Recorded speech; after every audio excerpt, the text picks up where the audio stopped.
Hey there, you ever wish that your watch videos were narrated in a smooth Irish brogue, much in the vein of Colin Farrell, Bono, or Conor McGregor? Yikes, maybe not Conor McGregor, huh? Well, unfortunately anyway, we don't have any of those guys, but we do have my good friend, a good friend of the channel, Blanchy over at Blanchy Talks Watches. If you haven't checked out his channel yet, you really need to. Link in the description down below. Hey everybody, and welcome to the latest installment of Split Second, the show where watches and memes collide in the cringe-worgiest. Hey everybody, and welcome to the latest installment of Split Second, the show where watches and memes collide in the cringe-worgiest. Okay, why can't I get this word out? Hey everybody, welcome to the latest installment of Split Second, the show where watches and memes collide in the cringe-worthiest of fashions. My name's Who. Hey everybody, welcome to the latest installment of Split Second, the show where watches and memes collide in the cringe-worthiest of fashions. My name is Julio, and watches love me. Let's dive right in.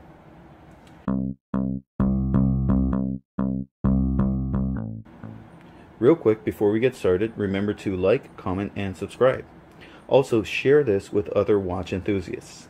As usual, let's start with a quick wrist check. Today I'm wearing the Sangamon Watch Company Mother Road. I am just so in love with this watch. You need to stay tuned for a review of this baby right here. But I am not here today to talk to you about this watch. Today we're going to be reviewing the Phoibos Wavemaster. Now you can see my unboxing of this watch here, and there's also going to be a link down below in the description. The Wavemaster is one of Phoibos' oldest original models. I say oldest because, like many smaller brands, Phoibos got started with a Submariner homage. I dare not call them a micro brand, lest I get lambasted in the comments. Excuse me, noob? You obviously don't know poop about anything. Phoibos is a factory brand. Unsubscribing now! Hey, relax, guy. Hey, relax, guy. Let's just keep it easy breezy. It's all about having fun, okay? Now, back to the Wavemaster. It has had a couple different versions over the course of its life, and I think they've really gotten to the point where it's the best it's going to be without increasing the price significantly. The Wavemaster features a 316L stainless steel case back, bezel, crown, and bracelet. Now, breaking that down a bit, the bezel sports a loomed ceramic dive time bezel insert, which has a little 50 fathoms about it, I think, and it is unidirectionally rotating. The bracelet is an engineer-style 5-link with just tons of articulation and a signed clasp, and the screw-down crown helps with water resistance and is just the right size and style for this watch, as well as being plenty grippy. The caseback is signed and screwed down as well and features spec information, among which is the sapphire crystal, which includes 3 layers of AR coating on the underside. Also displayed on the caseback, as well as on the dial, are the advertised 300 meters of water resistance, because water sucks. Water sucks! It really, really sucks! Water sucks! No, it really, really sucks! I wonder how many meters of Gatorade resistance this watch has. Sorry. Speaking of the dial, it is arguably the star of the show here, being made of abalone. And since abalone is a naturally occurring material, no two of these are ever going to be alike, and that is pretty cool. The hour and minute hands are syringe tipped with a lollipop seconds hand completing the set. The watch has rectangle indices at the 3 and 9, and double rectangles at the 12, as well as a framed date window at the 6, which is objectively the best place for a date window. Yeah, well, you know, that's just like your opinion, man. I said objectively, El Duderino. Yeah, I'm not into the whole brevity thing. Finally, there are circular markers everywhere else. All markers are applied, and they feature, as well as on the ceramic bezel insert, 15 layers of BGW9 lume, which is plenty to last a long while in low light conditions. The dial features minimal printing with the Phoibos Kraken under the 12 and the 300 meters and automatic just above the date window.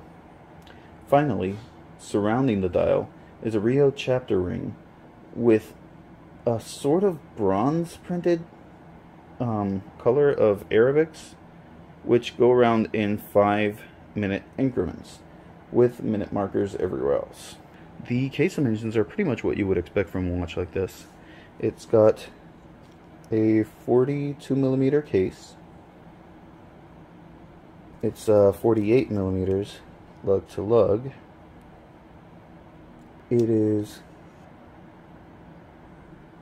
14.5-ish millimeters thick, and it's got a 22mm lug width, which means you will never be short on strap options. And speaking of straps, the included stainless steel bracelet is something else. The 5-link engineer, it features solid end links. It's got screw pins for easy sizing, and a milled clasp with 3 levels of micro adjust and a push button fold over closing mechanism, which means that this thing will not be opening up accidentally. Now, powering the watch is pretty much the go-to option at this price point, the NH35. It hacks, it hand winds, and it's tough as nails. Some may be getting sick of seeing it in watches, but hey, if it ain't broke, don't fix it. What do I like? Well, there is plenty to love about the Wavemaster, starting with the obvious, that dial. I love the way the abalone plays with the light and shifts and changes in different angles. It really gives the watch a very dynamic feel. The dimensions are super wearable, and I really think that 42mm with a sub 50mm lug to lug has become a pretty universal size for both large and smaller wrists. In my opinion, it works perfectly on my 7.5-inch wrist. The bracelet. Although I never considered myself a bracelet guy, this one is the one that made me think that maybe I had just never worn the right one, because Bruce almighty, this thing is comfortable. All those articulation points mean it just melts onto your wrist, and it has plenty of flex. Also, those screw pins, they just make sizing a breeze. And lately I have been wearing it on a custom Albert Villa strap. You can see a link to that video right here and in the description below, where I talk about Albert Villa straps. Now, what do I wish were different? There's only one thing that I would really change about this watch, and that's the bezel action. Just look at this. You shouldn't be able to do that. I like keeping my bezels aligned when not in use. And there have been plenty of times where I found the bezel kind of pointing at 11 or 10 o'clock instead of the 12. And it's because the tolerance is really light on this thing. I mean, you can even hear it when using it. Listen to this. That sounds like a zipper, as compared to a more solid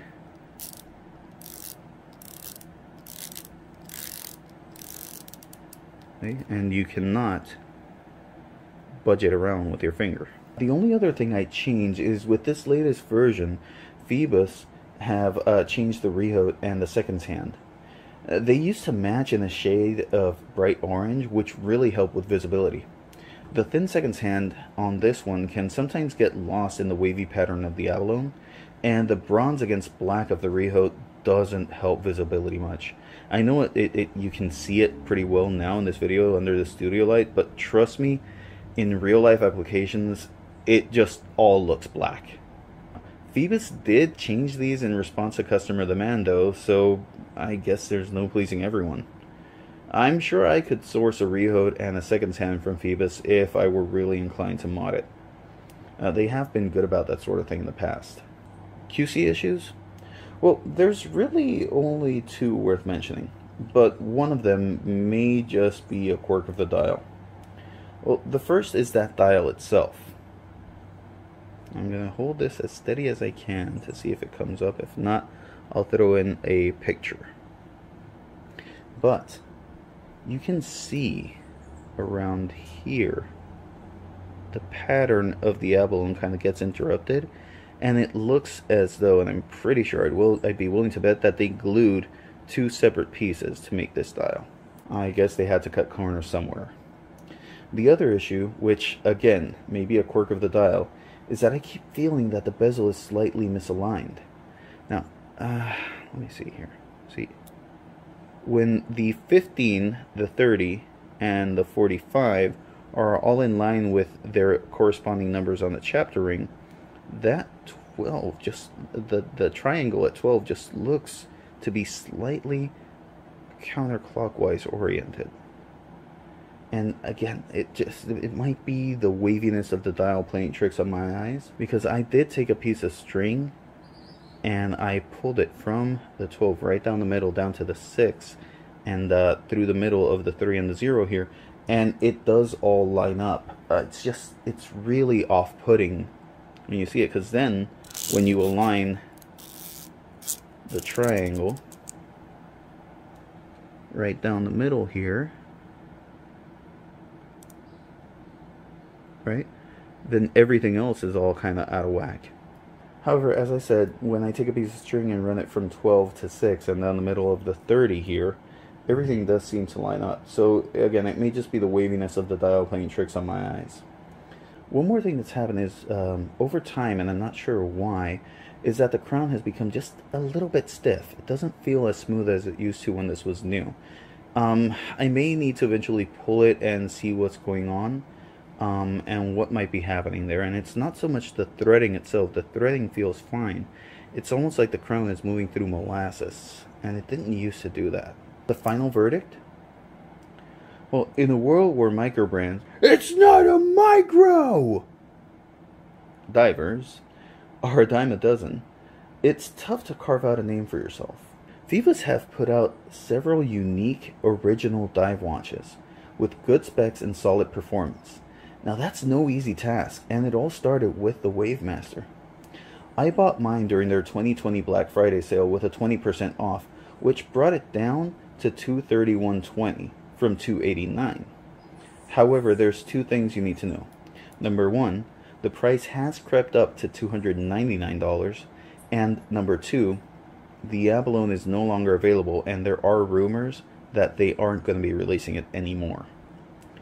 Now, there are plenty of coupon codes for 10% off out there, so you should still be able to get the remaining variants of the Wavemaster for well under $300.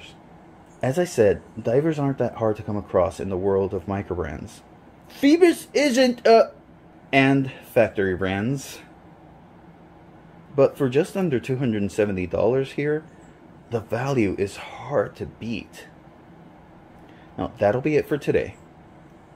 What did you think of the Phoibos Wavemaster? Do you think they should do another abalone dial release? Leave a comment down below with your thoughts. Stay safe, mask up, and remember, be kind to each other, because life can change in a split second. Whoa! You made it all the way to the end of the video? Really? That's amazing. Even I don't make it all the way to the end of the video. Well, if you like what you saw, click here for another video and click here to subscribe to my channel. Don't forget to ring that bell so you're notified whenever I publish a new video. Thanks for watching.